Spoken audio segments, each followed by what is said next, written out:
I'm going to tell you some secrets that you can use when you're looking for a real estate agent to employ to sell your house. These are behind the scenes little tricks that if you understand how to use them correctly, it'll flush out the average agent from the great agent. So here we go. So the first thing you have to understand when you're looking for an agent to list your house, you're looking for an agent that knows how to work with the buyer and be able to push that buyer up to the highest price. The only way you can find that out is you have to act like a buyer. So that's the first thing you have to understand when looking for an agent to sell your house. You need to act and engage the agent first as a potential buyer. So the first thing you do is you leave a message for them after business hours. It can be late on a Saturday, it can be late on a Sunday, it can be 7 o'clock on a Wednesday, and then you sit back and you wait and you see what happens. So the responses will be one of 3 or 4. Number 1, they answer their phone after hours and engage with you. Number 2, they don't answer their phone, but they do return the call an hour later, 2 hours later, or something to that effect, which is still okay. Number 3, and it starts to slide downhill from here. Remember, you're calling as a potential buyer. Number 3, they return your call the next day. That's probably still okay, but again, if an agent returns your call quicker and you're a buyer, that's better. Number 4, and this is where it starts to get really bad, they don't return your call the next day, they return your call 2 or 3 days later. And then the last scenario, which is the absolute worst, is they don't return your call. See, the problem is in this market, an agent gets a listing and it's going to sell. We know that. The highest price that you can get is based on the agent you choose, but the listing's going to sell, so agents tend to treat buyers poorly in this market, and that's a huge red flag. Oh, and by the way, you can do exactly the same thing with email. So if you're a little tentative and you don't want to make the call, that's okay. Do it through email. Email after hours and see when the return comes. And I'm not looking for an automatic, "Hi, thanks for your email. Daryl's out at the moment and we'll get back to you tomorrow." I'm not looking for that. I'm looking for a response like someone actually sat down and say, "Hey, thanks for emailing me. I'm out with my family day. Would it be okay if I email or call you tomorrow?" That's 100% okay. So again, if you don't want to actually call and you want to email, obviously you're looking for the same sort of response. You're looking for an immediate response, a response within a few hours, a response the next day, worst case, or not worst case, but starting to get bad, a response a couple of days later, or they don't respond.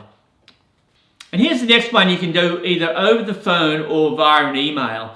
So you engage the agent and you start talking to them a little bit and say you're thinking about selling a house, and tell them you think your house is worth X. So this is what your house is actually worth, and you have to do your own due diligence. As a seller, you should know approximately what your house is worth.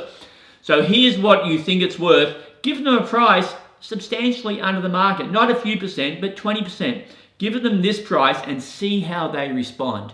Do they go, "Whoa, hang on, you're way off, you're way too low"? Are they honest, or do they go, "Oh yeah, okay, we'll see what we can do"? So do they want to now try and manipulate you to get a quick sale? So that's the other little test you can do on pricing. Again, this is done over the phone or via email, your choice. And over the phone is better, obviously, but again, your choice. When you get to the point of picking an agent and they suddenly put 2 and 2 together and go, "Oh, you were that person that was calling me as a buyer," say, "Yeah, that's what I was doing because I watched a video on how to select an agent to sell my house, and they were the steps to go through, and I've chosen you because you were the absolute best at communication, at correct pricing, of not trying to screw me over on pricing." That agent will feel very, very warm and fuzzy in the fact they know they did the right thing and they got rewarded for it. Here's another one you can do, and all these take a little bit of courage, but don't be afraid to use that courage.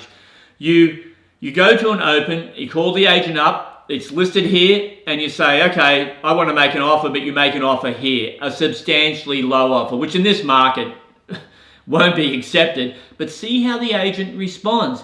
Do they just fob you off and go, "Stop wasting my time"? Do they start to engage you and say, "May I ask how you came to that pricing in this market"? Do they engage in a conversation, or do they just blow you off and say, "Stop wasting my time"?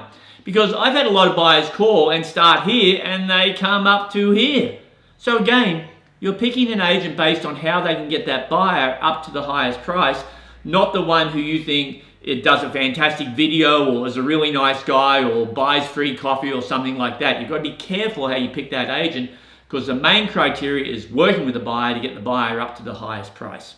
I mean, all of these tests are really designed to put that agent in a situation which is fairly common, to see how they respond. Do they respond in a courteous fashion? Do they respond to try and get that buyer to the table? Or do they just go, I got plenty of buyers, I'm not wasting my time with you? So it really gives you a lot of insight as to how that agent is going to be when they're put in the situation of working with the buyers to sell your house.